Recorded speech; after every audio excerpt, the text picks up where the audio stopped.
আসসালামু আলাইকুম। মাঠে ঘাটে ঘুরতে ঘুরতে আজকে আপনাদেরকে আমরা দর্শক নিয়ে চলে এসেছি হচ্ছে একটা সবজি খেতে। আমার পাশে আপনারা দেখতে পাচ্ছেন হচ্ছে এটা বেশ দারুণ ধরে আছে টমেটো, এবং এটার যে ফলন সেটা দেখে আমরা অভিভূত হচ্ছি, অবাক হচ্ছি, যে কারণে ভাবলাম যে আপনাদের সামনে বিষয়টা তুলে ধরা দরকার। আমাদের বাংলাদেশের কৃষি কিন্তু এখন আর সেই আগের যে সনাতনী সিস্টেম, সেই সিস্টেমের মধ্যে নাই, গণ্ডি পেরিয়েছে। বর্তমান বর্তমান কৃষকদের আমরা বলছি হচ্ছে কৃষি উদ্যোক্তা, স্মার্ট উদ্যোক্তা। তারা স্মার্টভাবে কিন্তু চাষাবাদ করছেন এবং নতুন নতুন জাতের চাষাবাদ করছেন, দারুণ পদ্ধতিতে চাষাবাদ করছেন। যেরকম আমরা দেখতে পাচ্ছি এখানে হচ্ছে মালচিং পেপার দিয়ে টমেটো চাষ করা হয়েছে, এবং এটা বিদেশি একটা জাত। যে প্রচলিত যে জাত তার বাইরে গিয়ে দারুণ একটি জাতের টমেটো চাষ করে চুয়াডাঙ্গার জীবননগরের খাসপাড়া গ্রামে রুহুল আমিন ভাই বেশ দারুণভাবে সফলতার মুখ দেখেছেন। আজকে এই মানুষটার টমেটো চাষের গল্প আপনাদের সামনে তুলে ধরার চেষ্টা করব, আর আপনারাও বাণিজ্যিকভাবে এই টমেটো চাষ করে কতটুকু লাভবান হতে পারবেন সে বিষয়টি ফুটিয়ে তোলার চেষ্টা করব এমএচিন্তাদের ক্যামেরায়। আশা করছি সঙ্গে থাকবেন এবং উপভোগ করবেন আজকে টমেটো চাষের উপরে, স্মার্টভাবে টমেটো চাষের উপরে একটু দারুণ তথ্যচিত্র। চলুন শুরু করা যাক।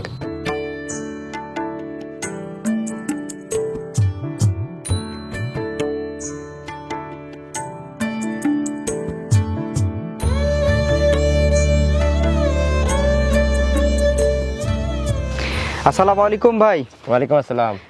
রুহুল আমিন ভাই, কেমন আছেন? আলহামদুলিল্লাহ ভালো আছে। তোমার ভাই? আলহামদুলিল্লাহ আলহামদুলিল্লাহ। আর আপনার ক্ষেতের ফলন দেখে মাশাআল্লাহ বেশ ভালো লাগছে। ইনশাআল্লাহ ভালো। কি দারুণ ফলন হয়েছে, তাই না? হ্যাঁ ভাই। আচ্ছা, টমেটো চাষ করেছেন মালচিং ফ্রেমে, তাই না? মালচিং ফ্রেমে টমেটো চাষ করেছেন। এটা হচ্ছে কি জাতের টমেটো?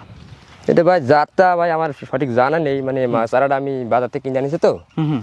তা এখন এটা ধরন দিয়ে বোঝা যাচ্ছে জাতটা ভালো। আচ্ছা, বুঝলেন? আমাদের যে প্রচলিত যে টমেটোগুলো তার সাথে কোনোটার সাথে কি মিল পাচ্ছেন? মানে দেশি, এটা যা বোঝা যাচ্ছে এটা বিদেশি জাতের টমেটো, বুঝলেন? এটা দেশি জাত না। দেশি জাত না? দেশি জাত না। টমেটো কতটুকু জায়গা জুড়ে চাষ করলেন? এটা আপনার 10 কাঠা জমি আছে আর কি। 10 কাঠা, শতকের হিসাব করলে কত শতাংশ? এটা 33% হলো 1 বিঘে, তার অর্ধেক হবে তাহলে 16.5 বা 17 শতক। আচ্ছা, বেশ দারুণ ফলন এসেছে। আমরা একটু দর্শকদের দেখাই, ধরনের দিক দিয়ে একে মানে আমরা যেখানে হাত দিব ওখানে। আচ্ছা, এটা কি তোলার উপযোগী? হ্যাঁ প্রায় এটা তুলবো, এটা অটোমেটিক্যালি ওঠা গেছে। আচ্ছা, এই সাইজের টমেটোগুলো সাধারণত হচ্ছে কেমন ওজন হচ্ছে? এটা আপনার 100 গ্রাম ওজন হবে। 100 গ্রাম? 100 গ্রাম। এখানে যে গাছ আছে, গাছ প্রতি আপনি এখন কতদিন পর পর তুলছেন বা হারভেস্ট করছেন? কতদিন পর? আমরা 3 দিন পর পর তুলছি আর হারভেস্ট করছি। 17% থেকে আপনি প্রতি 3 দিনে কত কেজি তুলতে পারছেন এরকম?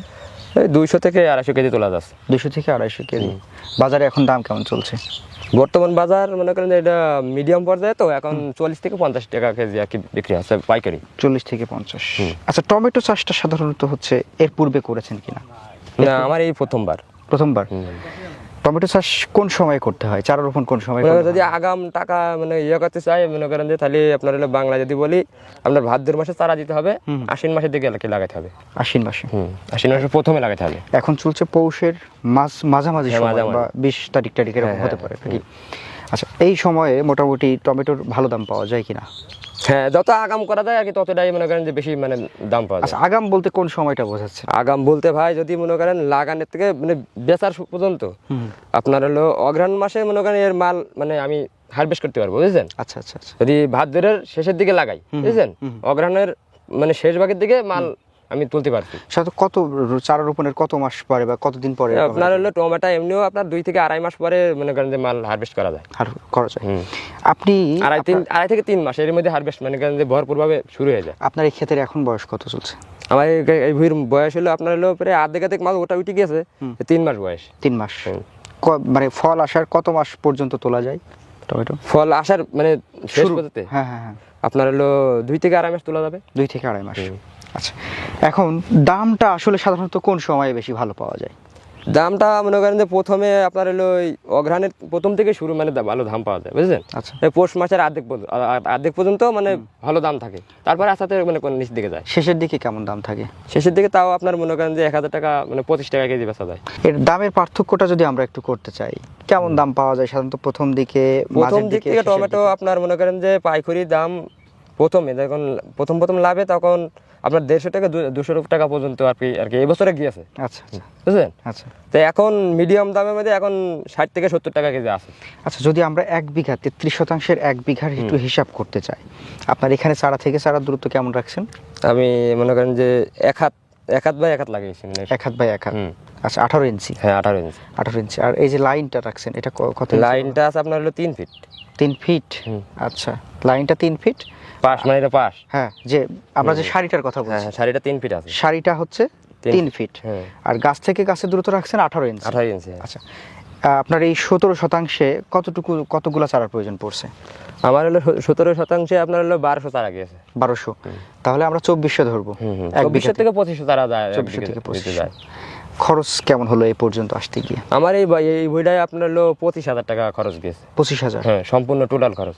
আমরা হাফ বিঘার হিসাব করছি, হাফ বিঘা, 10 কাঠা জমি। 10 কাঠা বা হচ্ছে 17%। হ্যাঁ। এবার 33% গেলে আমাদের তাহলে 50,000। হ্যাঁ, 50 থেকে 60,000 টাকা যদি উপরে যায় এই আর কি। যদি যারা মনে করেন যে লেবার মানে নিজের নেই, আমরা তো নিজেরা কিছু খাটিছি, বুঝছেন, এই জন্য আমাদের একটু কম লেগেছে। দেখা যায় যাদের লোক নিজেদের নেই, মানে কিছু মানে লোক নিয়ে করায়, তাদের হয়তো জায়গায় 60,000 টাকা খরচ হবে। 60,000 টাকা। আচ্ছা, বিঘাতে 60,000 টাকা খরচ হলো। এখন যখন আমরা তুলতে যাব বা বিক্রি করব, এই বিক্রির সময়ে আমাদের কত টাকা বিক্রি হতে পারে 1 বিঘাতে? 1 বিঘা জমি যদি ভালো ফলন হয় আর দামটা যদি মনে করেন ভালো পায়, তাহলে 2 থেকে 2.5 লাখ টাকা লাভে। 2 থেকে 2.5 লাখ 2.5 লাখ টাকা টমেটো বেচা কিনা হয়, বেচা কেনা হয়। তাহলে আগাম জাতেরটা। আচ্ছা, 2 থেকে 2.5 লাখ বিক্রি করলাম, বাদ দিব কত খরচ বাবদ?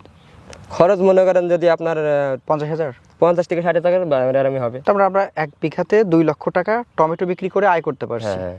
একেবারে নিট যে আয় যেটা, হ্যাঁ, এটা মনে করেন এটা অ্যাভেলেবল হবেই ইনশাআল্লাহ। এটা হবেই। হ্যাঁ, হবেই।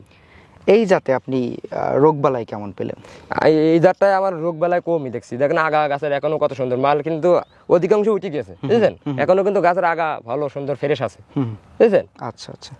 এখন সচরাচর আমরা যারা টমেটো চাষ করে থাকি, আমাদের কৃষক ভাইয়েরা, তারা কিন্তু সাধারণত হচ্ছে মালচিং পেপারের ব্যবহারটা করে না। মালচিং এর গুণাগুণ অনেকটা ভালো, বুঝলেন? এটা তো না লাগালে বোঝা যায় না। এটা আপনার হলো গাছের ইয়েটা অনেক দিন ধরে রাখে, বুঝলেন? মানে গোড়টা ধরে রাখে, মালও ভালো ফ্রেশ থাকে এবং মালের সাইজ ভালো হয়, বুঝলেন? মালচিং এর গুণাগুণটা এই, আবার ভুঁইতে ঘাস হয় না, বুঝলেন? এটা ভালো।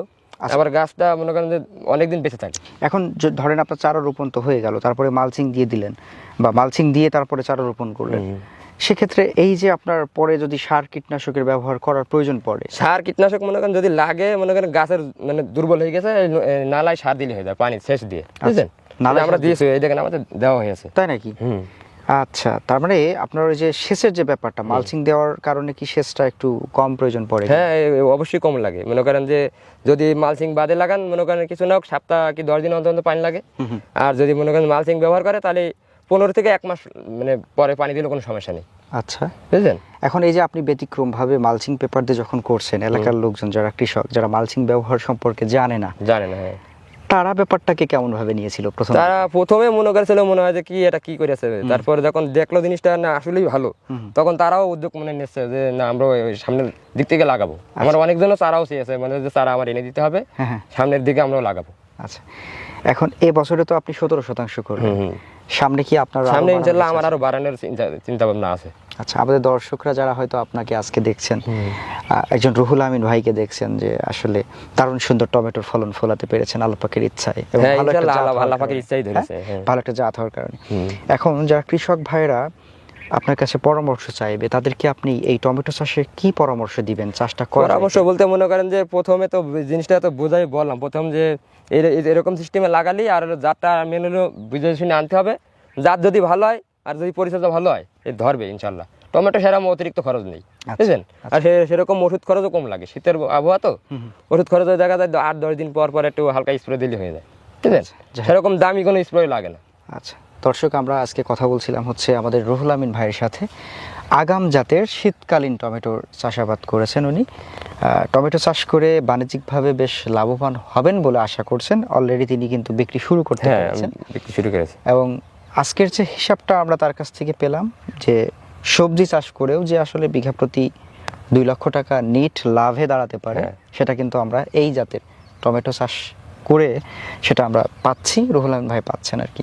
তো আপনারা যারা বিভিন্ন ধরনের সবজি চাষ করে থাকেন, যারা হয়তো ভবিষ্যতে ভাবছেন যে আমরা আগামী শীতকালীন টমেটো আবারও চাষ করব, তারা এই জাতটা চাষ করতে পারেন। এই যদিও জাতটা জাতের আছে আর নামটা- বাহুবালি আছে, ওগুলো জাতগুলো ভালো। যদি এই জাতের নামটা উনি ওইভাবে জানেন না, বলতে পারছেন হ্যাঁ, না। আমি এটা বাজার থেকে আমার কিনা তো, এর জন্য আমি সঠিক জানি না। এটা কিন্তু এটার ধরনটা খুব ভালো, যা দেখছি এই জাতটাও ভালো। তবে আপনাদের টমেটোটা আমরা একটু দেখাই দিই যে টমেটোর হ্যাঁ, হয়তো শেপটা দেখলে কেমন চিনতে হয়। পারবে। হ্যাঁ, এটা দেখলে আপনারা বুঝতে পারবেন যে এই টমেটোগুলোর শেপ কেমন হয়। এই যে এইরকম একটু লম্বাটে বা একটু গোলাকারের মধ্যে লম্বাটে। হ্যাঁ, এটা একটু মোটা হবে, তখন আরো গোল হয়ে যাবে। এই যে একটা দারুণ হ্যাঁ, দারুণ আমার shape টমেটো ঠিক কিন্তু। আছে। এই যে দারুণ একটা টমেটো। এরকম মোটা হয়ে এই যাবে। হচ্ছে আমাদের রুহুল আমিন ভাইয়ের আগাম শীতকালীন টমেটো। তো আপনারা চাইলে রুহুল আমিন ভাইয়ের সাথে কথা বলে পরামর্শ নিয়ে এইভাবে করে উনি কি প্রযুক্তিতে এই টমেটো চাষ করলেন সেটা করতে পারেন। আমরা আশা করব আপনি হয়তো আপনার ক্ষেতে এরকম সুন্দর ফলন ফলাতে পারবেন, মহান আল্লাহ পাকের ইচ্ছা। সবাই ভালো থাকবেন, সুস্থ থাকবেন। রুহুল আমিন ভাই, আপনাকেও অসংখ্য ধন্যবাদ। আসসালামু আলাইকুম। ওয়ালাইকুম আসসালাম।